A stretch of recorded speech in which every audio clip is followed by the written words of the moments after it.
Good morning students, कैसे हैं आप।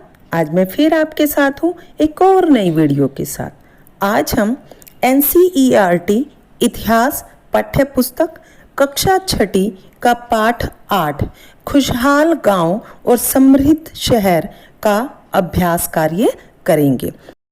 तो चलिए शुरू करते हैं अपनी आज की वीडियो। पाठ 8 खुशहाल गांव और समृद्ध शहर का अभ्यास कार्य। पाठ्य पुस्तक के अभ्यास कार्य का पहला प्रश्न देखते हैं बच्चों। आओ याद करें। एक, खाली जगहों को भरो। कुछ खाली स्थान दिए हुए हैं, आपको इनमें उचित शब्द भरने हैं। पहला, तमिल के बड़े भूस्वामी को डैश कहते थे। तो प्यारे बच्चों, तमिल के बड़े भूस्वामी को वेल्ला कहते थे। ख, ग्राम भोजकों की जमीन पर प्राय डैश द्वारा खेती की जाती थी। ग्राम भोजकों की जमीन पर प्राय दास और मजदूरों द्वारा खेती की जाती थी। तो खाली स्थान में भरेंगे दास और मजदूरों। ग, तमिल के हलवाई को डैश कहते थे। तमिल के हलवाई को उणवार कहते थे। तो खाली स्थान में भरा जाएगा उणवार। घ, अधिकांश गृहपति डैश भूस्वामी होते थे। अधिकांश गृहपति स्वतंत्र व छोटे भूस्वामी होते थे। तो यहाँ पर खाली स्थान में आप भरेंगे स्वतंत्र व छोटे। पहले खाली स्थान में वेल्ला, दूसरे में दास और मजदूरों, तीसरे में उणवार और चौथे खाली स्थान में स्वतंत्र व छोटे। प्रश्न 2, ग्राम भोजकों के काम बताओ, वे शक्तिशाली क्यों थे। उत्तर, ग्राम भोजक के पद पर आमतौर पर गांव का सबसे बड़ा भूस्वामी होता था। साधारणतः इनकी जमीन पर इनके दास और मजदूर काम करते थे। इसके अतिरिक्त प्रभावशाली होने के कारण प्राय राजा भी कर वसूलने का काम इन्हीं ही सौंप देते थे। ये न्यायाधीश का और कभी कभी पुलिस का काम भी करते थे। प्रश्न 3, गांवों तथा शहरों दोनों में रहने वाले शिल्पकारों की सूची बनाओ। उत्तर, बढ़ई, बुनकर, कुम्हार, सुनार, मूर्तिकार जैसे शिल्पकार गांव व शहर दोनों जगह रहते थे। प्रश्न 4, सही जवाब ढूंढो। अब यहाँ पर कुछ प्रश्न आपको दिए हुए हैं और उनके 4 विकल्प दिए हुए हैं। चारों विकल्पों में से जो सही है उसको आपको ढूंढना है। क, वल्लयकूप का उपयोग, और इसके 4 विकल्प हैं।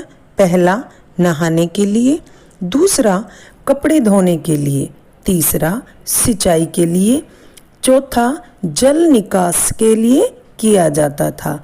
तो इसका सही उत्तर है चौथा, जल निकास के लिए किया जाता था।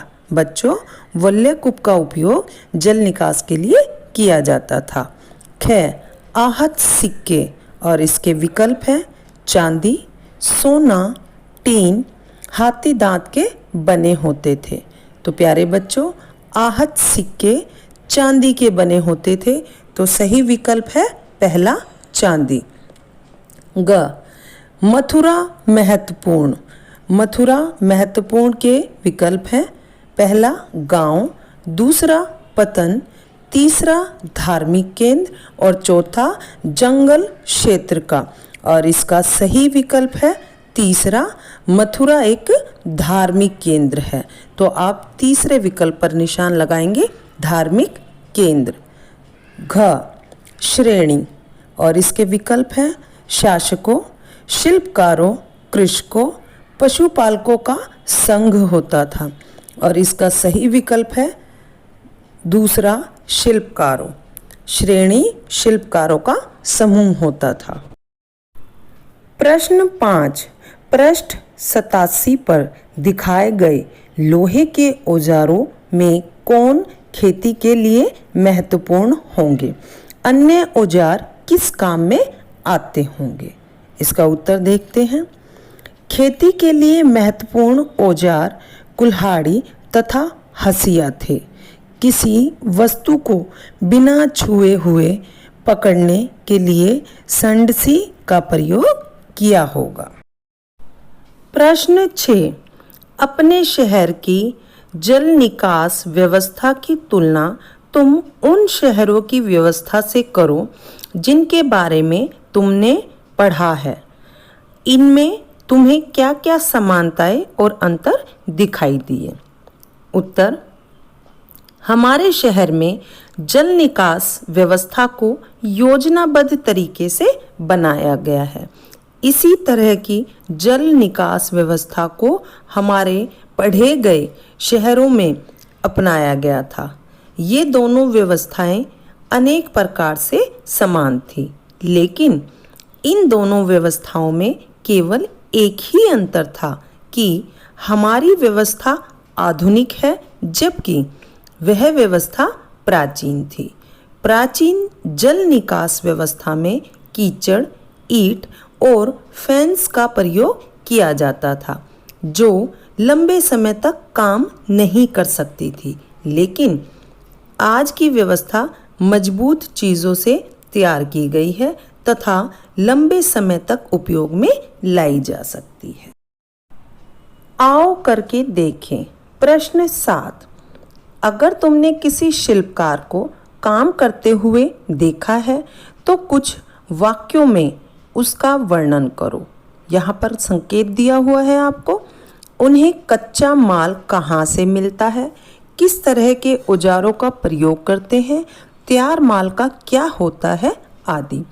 इन्हीं संकेतों के आधार पर बच्चों अब हम इसका उत्तर जानते हैं।